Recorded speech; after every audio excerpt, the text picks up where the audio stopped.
Bonjour mes frères et sœurs d'Elbeuf, très heureux de vous retrouver pour partager ensemble le pain de vie, le pain vivant qui est descendu du ciel. Et vous savez de quoi je parle? De la parole de Dieu, sachant que l'homme, la femme ne vivra pas de pain seulement, mais de toute parole qui sort de la bouche de Dieu. J'aimerais partager avec vous ce bon pain et j'aimerais m'arrêter dans l'évangile de Luc au chapitre 17 et au verset 26. J'ai été arrêté par une parole et j'aimerais la partager avec vous. Bon, nous allons lire quelques versets ensemble, mais je vais m'arrêter surtout sur une parole. Ce qui arriva du temps de Noé arrivera de même au jour du Fils de l'homme. Les hommes mangeaient, buvaient, se mariaient et mariaient leurs enfants, jusqu'au jour où Noé entra dans l'arche. Le déluge vint et les fit tous périr. Ce qui arriva du temps de Lot arrivera pareillement. Les hommes mangeaient, buvaient, achetaient, vendaient, plantaient, bâtissaient, mais le jour où Lot sortit de Sodome, une pluie de feu et de soufre tomba du ciel, et les fit tous périr. Il en sera de même le jour où le Fils de l'homme paraîtra. En ce jour-là, que celui qui sera sur le toit et qui aura ses effets dans la maison ne descende pas pour les prendre, et que celui qui sera dans les champs ne retourne pas non plus en arrière. Souvenez-vous de la femme de Lot. Celui qui cherchera à sauver sa vie la perdra, et celui qui la perdra la retrouvera. Je vous le dis, en cette nuit-là, de deux personnes qui seront dans un même lit, l'une sera prise et l'autre laissée. De deux femmes qui moudront ensemble, l'une sera prise et l'autre laissée. Et de deux hommes qui seront dans un champ, l'un sera pris et l'autre laissé. Amen. J'aimerais arrêter la lecture. J'aimerais prier avec vous. Seigneur, merci pour ta parole que tu nous as laissée. Elle est vie, elle est lumière, elle éclaire tout homme, toute femme. Elle nous donne la vie. Nous avons besoin de cette vie d'en haut, la vie divine, la vie de Dieu. J'ai besoin, Seigneur, de cette vie. Tu as dit toi-même, des fleuves d'eau vive. Si quelqu'un a soif, des fleuves d'eau vive couleront de son sein. Alors, Seigneur, je te loue, je te bénis et je t'adore pour ces moments que tu me donnes d'être avec mes bien-aimés en Christ. Merci Jésus. Amen. Amen. Voilà, mes frères et sœurs, quel plaisir de se retrouver. C'est vrai que nous avons lu dans l'Écriture qu'il y avait le temps de Noé, temps de Lot, et le verset clé que j'aimerais méditer avec vous, tout simplement. C'est une parole qui n'est pas longue.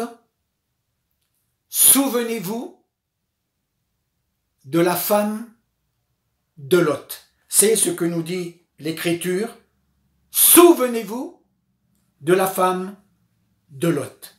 Donc Dieu fait appel à ma mémoire. Je ne sais pas si vous avez beaucoup de mémoire. Peut-être que quelqu'un pourrait me dire, mais ça dépend pour quelle raison.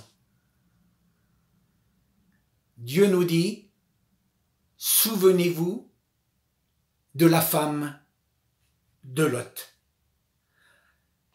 C'est vrai que ce souvenir, souviens-toi de ton Créateur pendant les jours de ta jeunesse, Oui, peut-être que certains ont entendu l'évangile pendant leur jeunesse, et puis ils ont laissé tomber. Pourquoi? Dieu n'a pas changé. L'apôtre Paul dira au jeune Timothée, au jeune pasteur, eh bien, souviens-toi de Jésus-Christ, issu de la postérité de David. Également, l'Écriture nous le dit, souviens-toi de l'Éternel ton Dieu. Est-ce que je me souviens de Dieu? Ne le mettons pas de côté, ce commandement. Tu aimeras le Seigneur ton Dieu de tout ton cœur, de toute ton âme, de toute ta force et de toute ta pensée. Oui, je dois me souvenir, mais tout de suite, je voudrais vous dire que Dieu se souvient de chacun de nous. Dieu n'oublie pas. Et vous savez même que l'Écriture nous le précise, même si une femme oubliait l'enfant qu'elle allait, quand elle l'oublierait, dit l'Éternel, moi, je ne l'oublierai pas. Parfois, il y a des gens qui me disent, Dieu ne se souvient pas de moi. Dieu se souvient de chacun. Il s'est souvenu de Anne qui ne pouvait pas avoir d'enfant. Dieu lui a fait grâce et pourtant, pendant des années et des années, elle a subi l'humiliation. Mais à un moment donné, elle va recevoir une parole de Dieu et elle sera dans la paix, dans la joie. Oui, le Seigneur, comme il s'est souvenu de Noé. Noé était un homme juste, intègre, craignant Dieu. Oui, il avait la crainte de Dieu. Et Dieu s'est souvenu également d'Abraham, de son alliance avec Abraham.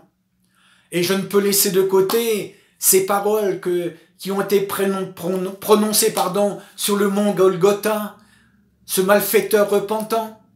Souviens-toi de moi quand tu entreras dans mon règne, ou dans ton règne, pardon. Et puis, cet homme qui avait vécu joyeuse et brillante vie sur la terre, nous dit l'Écriture, et il lui sera dit, souviens-toi que tu as reçu tes biens pendant ta vie. Oui, Dieu a de la mémoire, mais aussi Dieu fait appel à notre mémoire. Alors, ce texte clé que j'aimerais partager avec vous ce soir, souvenez-vous de la femme de Lot. Voyez-vous, cette femme, devant elle, ou pendant sa vie, elle a eu de nombreux privilèges, de nombreux avantages. Parce qu'à cette époque-là, il n'y avait pas la connaissance de Dieu. Abraham avait été appelé par Dieu. Quitte ton pays, ta patrie, et va dans le pays que je te montrerai. Et Abraham est parti. Et c'est pourquoi je vous dis, tout simplement, souvenez-vous de Madame Lot, de ses avantages. Elle était au contact d'un homme de Dieu. Mais est-ce suffisant d'être au contact d'un homme de Dieu pour être sauvé? Non, parce qu'il faut faire une expérience personnelle. Et Madame Lot n'avait pas fait ces expériences. Elle était au contact d'un homme de foi, d'un homme de prière, d'un homme courageux. Elle a partagé, elle a accompagné, elle a eu de nombreux privilèges. Je pense à tous ceux qui entendent l'Évangile et qui ne bougent plus, qui ne bougent pas, qui restent dans leur péché. Alors que Jésus nous dit, venez à moi, vous tous qui êtes fatigués et chargés, je vous donnerai du repos. Oui, cette femme a eu de nombreux privilèges. Comme Job nous le dit, Dieu parle tantôt d'une manière, tantôt d'une autre, mais on ne fait pas attention, on n'y prend point garde. Dieu est venu pour nous sauver en la personne de Christ. Il est descendu, les cieux se sont ouverts et le Christ est descendu pour nous sauver de la vaine manière de vivre. Alors nous le réalisons de tout notre cœur. Elle a vécu au contact d'un homme de Dieu. Ça, c'est déjà une chose. Mais également, elle a vu 2 anges qui sont venus dans sa maison. Et même ces 2 anges l'ont pris par la main parce que les anges voulaient les épargner. Elle a quand même eu un grand privilège. Mais je dirais que cela ne lui a servi de rien. Avez-vous remarqué que Dieu nous dit « Souvenez-vous de la femme de Lot ». Dieu ne nous dit pas simplement « Souvenez-vous de Sarah, femme d'Abraham ». Parce que c'est par la foi que Sarah, la Bible nous le dit, elle-même, malgré son âge avancé, fut rendue capable d'avoir une postérité. Dieu pourrait nous dire « Souviens-toi de Sarah », comme Dieu pourrait nous dire « Souviens-toi de Ruth », cette Moabite, qui dira à sa belle-mère tout simplement « Où tu iras, j'irai. Où tu demeureras, je demeurerai. Ton peuple sera mon peuple. » Oui. Ton Dieu sera mon Dieu, et là où tu mourras, je mourrai. Dieu ne nous dit pas de nous souvenir de Ruth. Ou Esther également, parce que Esther fut une femme extraordinaire. Elle est entrée chez le roi, malgré la loi, et elle le dira elle-même, si je dois périr, je périrai. Mais elle a trouvé grâce à ses yeux, le roi lui a tendu le sceptre d'or. Et le roi va lui dire, quelle est ta demande? Et nous savons que Esther va sauver tout le peuple juif. Alors vous voyez, mes frères et sœurs, souvenez-vous de la femme de Lot. Elle a eu de grands avantages. Elle était au contact, au travers de son oncle Abraham, du Dieu vivant. Elle connaissait le Dieu vivant, mais elle n'avait pas encore ouvert, elle n'a pas ouvert son cœur à ce Dieu-là. Elle accompagnait son oncle. Elle partageait avec son oncle sa vie de nomade. Mais dans son cœur, il y avait de l'incrédulité et il y avait de la désobéissance. Bien sûr, tout cela est en rapport avec le retour de Jésus. Alors que nous dit la parole de Dieu sur elle? Que fit-elle? Qu'est-ce qui la caractérise, Madame Lot?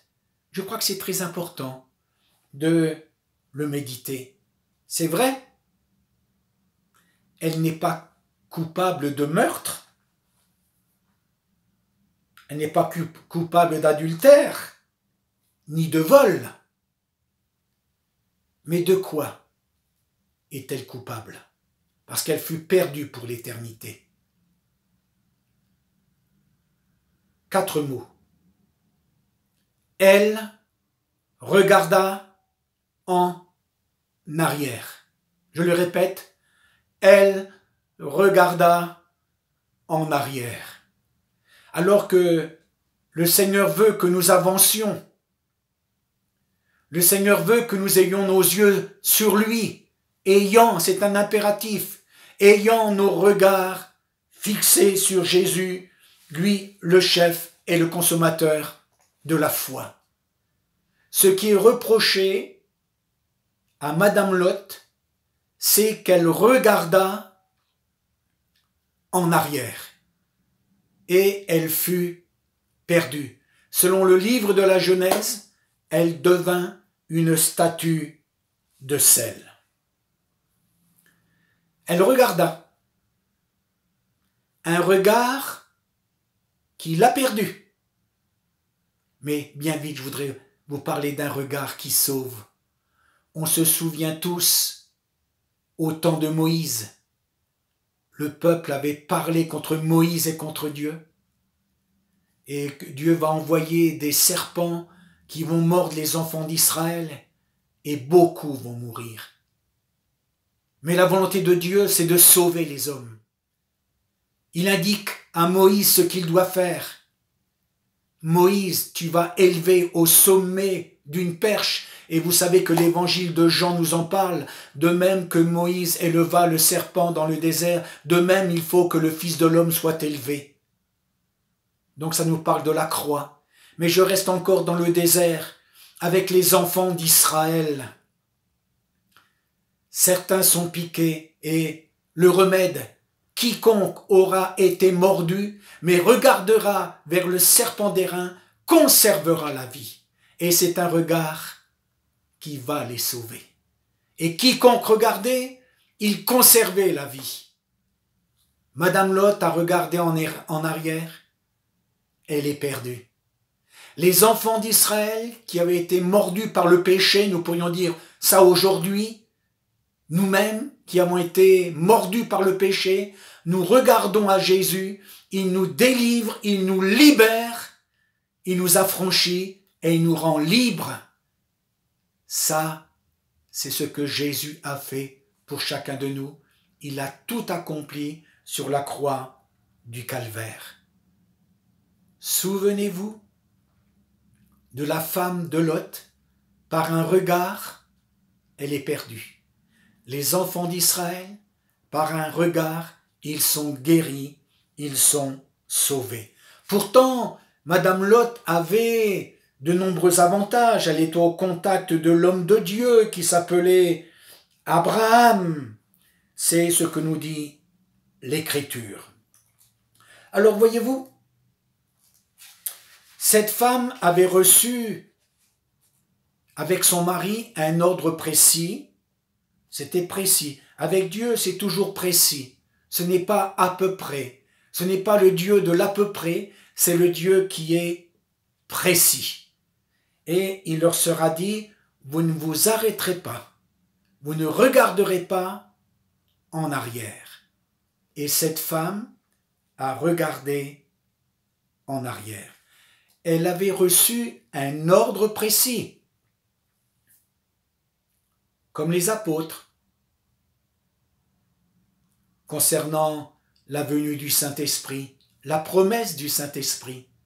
Ne vous éloignez pas de Jérusalem, mais restez à Jérusalem, et vous recevrez la promesse de mon Père.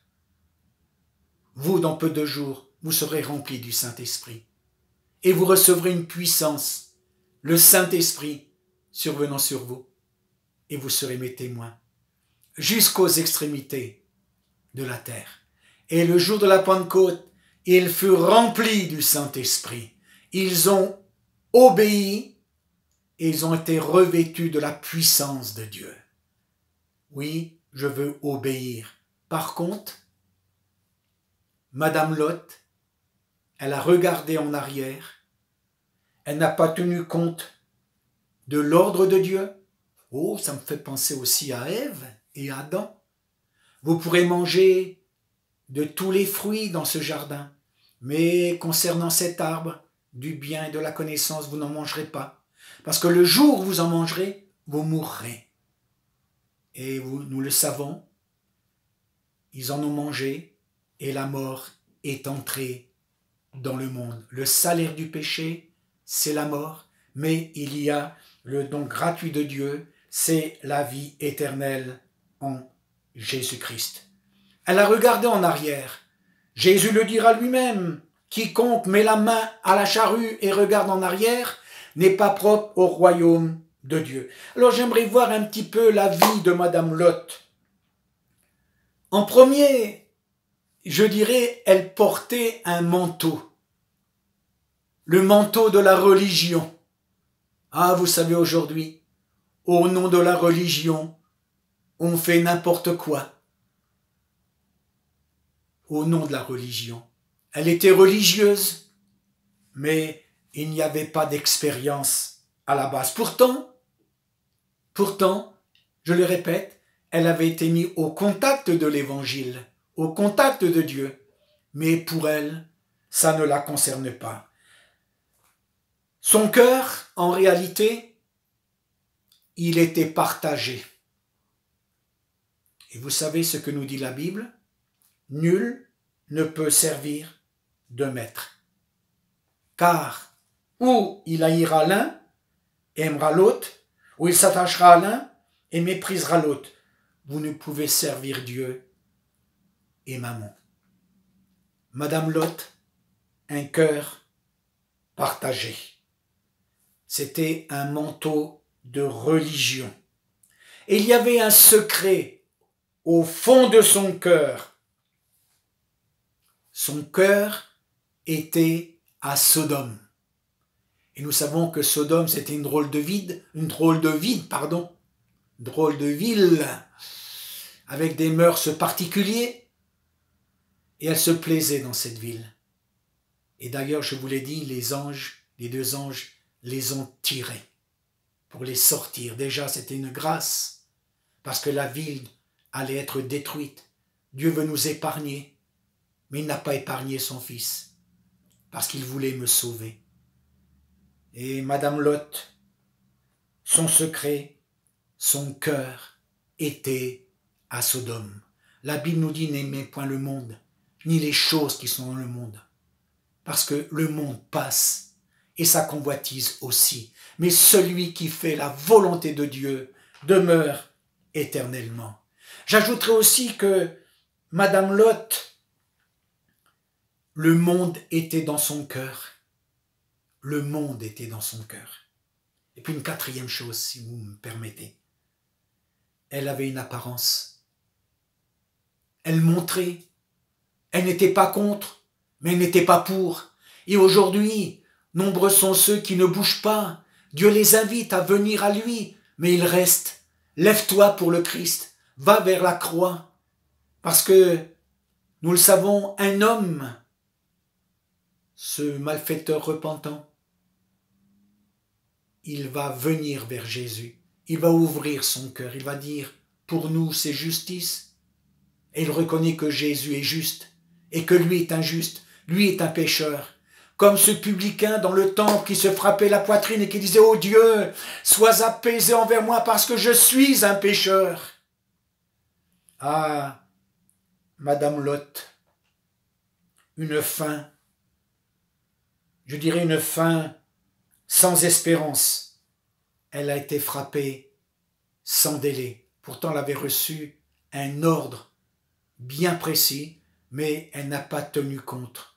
La Bible nous dit: il est réservé aux hommes de mourir une seule fois. Après quoi vient le jugement. Alors je comprends maintenant pourquoi Dieu me dit: souvenez-vous de la femme de Lot. Que d'occasions elle a eue, mais elle ne les a pas saisies. Alors, elle avait la connaissance de Dieu. Jésus le dira à cette femme samaritaine qui était en échec sentimental dans son couple. Si tu connaissais le don de Dieu et qui est celui qui te parle. Oui, Dieu parle tantôt d'une manière, tantôt d'une autre, et il nous a parlé par le Fils. Est-ce que Madame Lot aimait Dieu? Comment j'aime Dieu? Comment je l'aime? L'as-tu déjà rencontré? As-tu déjà rencontré Jésus? L'as-tu expérimenté?